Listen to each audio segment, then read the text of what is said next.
Sukad sa pagpuyo ni Rene Boy Galuran sa Purok 3rd IB, Barangay Fatima Jansan, wala matud pa kini nahimong problema sa mga silingan ni ini.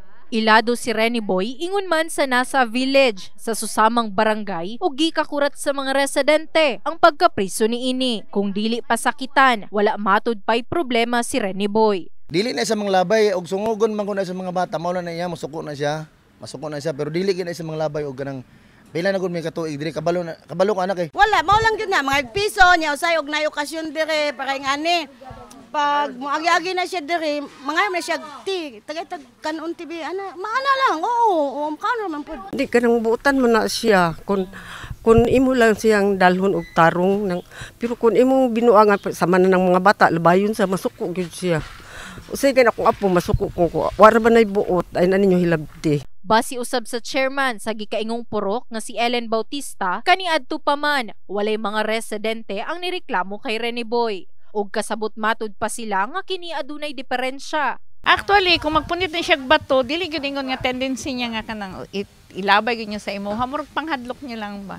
Maulog yun na yang kwan. Mga dagko daw wala ako nakakita nga nagalabay na siya mga balay.